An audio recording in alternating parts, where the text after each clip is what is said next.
Hi, it's Sandy here from Sandy Powner Photography, and today I wanted to talk to you about why it's important to make sure that you're happy with the style and approach of the photographer that you're considering booking with. So firstly, let's talk about style. When you're considering different photographers, obviously you're going to be looking at their portfolios to see the kind of work that they create. And it's really important to make sure that you absolutely love what they're creating and you can imagine that up on your wall. Because if not, why are you booking with them? The idea of having a photo shoot is that you're capturing your special memories with your dog. So you want to make sure you have something up on your wall that you are absolutely going to love. Now, there are different sets and different ways that a photo shoot can take place. It could be indoors in a studio style setting.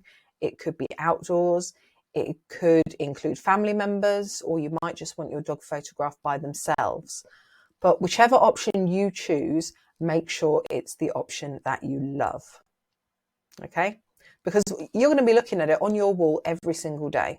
You don't want to have something up there that you're like, not quite so sure about that. You want to be thinking, oh, wow, that's my boy or that's my girl sitting up there and I absolutely adore it. In terms of approach, the key thing, I think, is to make sure that you're comfortable with how the photographers work. For me personally, I work on a very individual basis with my clients, particularly with the bespoke experiences that I offer, because it's all about capturing your dog and the individual character of your dog. You don't want a cookie cutter experience. You want to be able to look at that beautiful portrait and think, as I said, that's my boy, you know?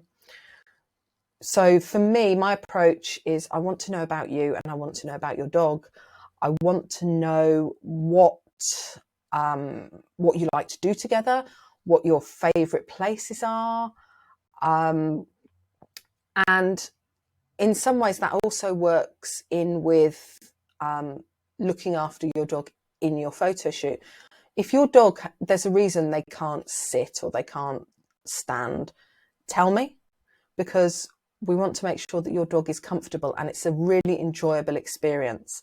I don't want you to feel that you're rushed through and you're just another one in a long line. It's all about making this a personal experience for you. And along with that, which I've kind of touched on, it's really important to make sure that your photographer is working ethically. And by that, I mean that they're putting your dog's welfare at the forefront of what they do. Obviously, our dogs aren't asking for a photo shoot. It's not their choice, it's ours. So we want to make sure they're comfortable, they're relaxed. We're not putting them in positions where we're asking them to do things that are beyond their capability. We're mindful of how they're reacting, what their body language is. If they need a break, we have a break. If they've had enough, we draw the session to a close. And if that means we haven't actually captured what we set out to do, then we reschedule. Because the most important thing in the whole process is your dog's welfare. And that's a key angle for me. So when you're checking out different photographers, think about what they're creating. Think about whether you can see it up on your wall. Think about whether it makes your heart leap with joy. But also look at body language. Look at what they're saying about welfare, what they're saying about their working process. Is there a time limit? These are all things that you can consider, and that will help you decide whether the photographer is the right one for you. Take care till next time.